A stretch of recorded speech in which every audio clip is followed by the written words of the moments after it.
Meus amados, bom dia. Que a paz de Jesus esteja com todos. Amém. O que fazer quando Deus não quer falar? Em 1 Samuel 28. Deus já demorou a te responder no momento de grande dificuldade? Você já ficou bastante tempo esperando a resposta de Deus? Já. Eu também. Realmente não é fácil. A Bíblia também fala de algumas pessoas que não souberam entender a demora da resposta de Deus, como Sara e Saul. Mas também nos fala de pessoas que souberam esperar, como Noé, Jó, Noemi e mais outros. O primeiro rei de Israel, seu nome era Saul, solicitado, passou por um momento assim e não se saiu muito bem. Então convido você a aprender com o erro de Saul. Vamos ver o que Deus nos fala nesta manhã. Vamos aprendendo com o erro de Saul, então. Toda consulta aos mortos, embora seja uma prática antiga e condenada explicitamente na Bíblia, em 1 Samuel 28, capítulo 7, ele tanto sabia que era errado, que no verso 8, veja como ele foi se encontrar com a tal necromante.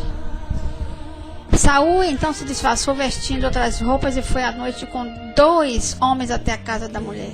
No Egito antigo, de onde vieram os judeus, era muito comum. Ao tempo de Isaías, o costume permanecia. Veja isso em Isaías 19, versículo 3, 4.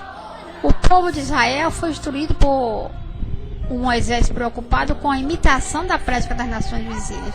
Em Levítico 19, 31, 20 e o versículo 6, vocês encontram isso.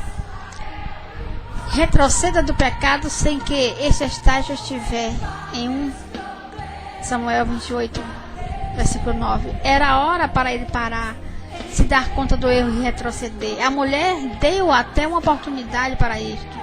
Saul teve a oportunidade de retroceder quando a mulher tentou se esquivar, mas ele preferiu seguir no seu intento. Muitas vezes, na hora do pecado, temos a oportunidade de parar, mas não paramos. Tão firme estava no seu desejo de pecar que Saul chegou a jurar algo sagrado naquela época pelo Senhor para levar a mulher a cometer o pecado da necromancia, no verbo 10. Em 2 Coríntios, capítulo 4, versículo 4, quando Deus faz silêncio, Saul teve a humildade de perguntar por quê. Ele decidiu buscar apoio nas portas do inferno. Nunca brinque, minha gente, com o nome de Deus. Isso está em 1 Samuel 28, 10. Nunca brinque com Deus, nunca brinque de ser crente. Isto é coisa muito séria. Não firme estava no seu desejo de pecar que Saul chegou a jurar algo sagrado naquela época pelo Senhor para levar a mulher a cometer o pecado da necromancia. Siga firme com Deus. Não precisamos ter medo da força das trevas. Em 2 Timóteo 4, 18 fala sobre isso. Se nós estamos nas mãos de Deus, não precisamos temer a feitiçaria. Não faz sentido ter medo de trabalhos feitos com outras pessoas e instituições. Esses trabalhos não podem trocar nos ungidos, filhos de Deus.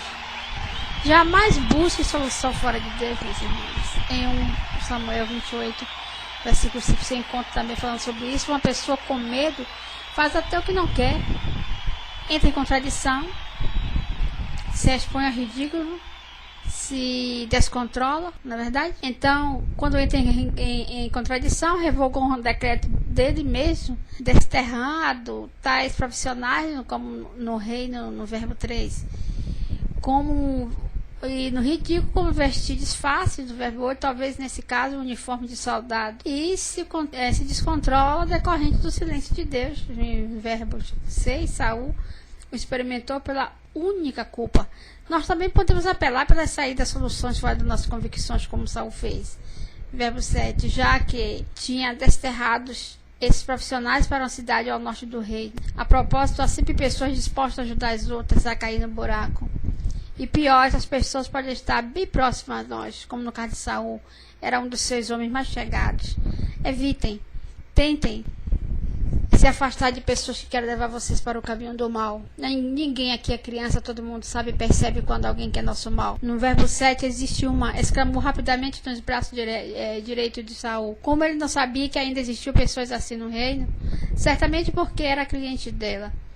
Há sempre gente disposta a te levar a uma profetisa, como se Deus a ela desse o seu conselho, por que não diretamente a você? Há sempre gente disposta a te levar a um outro culto, onde Deus, por causa das emoções que a liturgia provoca, parece falar mais de perto. Há sempre gente disposta a te levar a uma igreja onde a bênção, especialmente se for material ou a comunicação do medo, para nós que já fomos libertos de todo o terror. Cuidado, minha gente, muito cuidado. Está com problemas financeiros? A cena acumulou, pastor? Vamos fazer um balão na igreja? Com 5 milhões de dízimos, construímos a nossa igreja?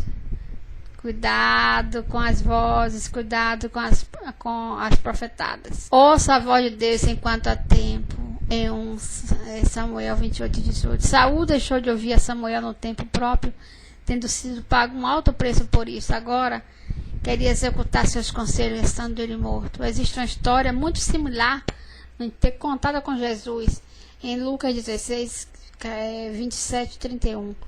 Hoje os meios são a igreja por suas vozes, pregador, professor, conselheiro. Deus pode usar pessoas em situações estranhas para nos advertir. Ele usou uma jumenta, no caso do Balaão, por exemplo. Normalmente ele usa outras pessoas. Ouça o que Deus está te falando hoje, em Isaías 55, versículo 6.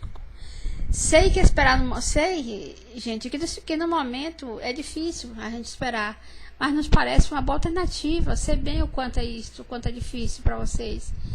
Essa palavra está em nosso coração, né? Mas tenha a certeza de que a palavra de Deus para nós é o melhor caminho. Vamos ouvir e aplicar em nosso coração. Deus vai honrar a nossa decisão de ouvir e esperar nele. Assim diz a palavra do Senhor através de Jeremias. Se Deus está demorando para você hoje, espere e confie. Com certeza. Logo, logo ele vai lhe dar a resposta que você tanto precisa. Amém? Espero que vocês retornem à casa de vocês, que possamos nos encontrar aqui novamente à tarde e que todos busquem a bênção do Senhor. Amém? Vamos orar?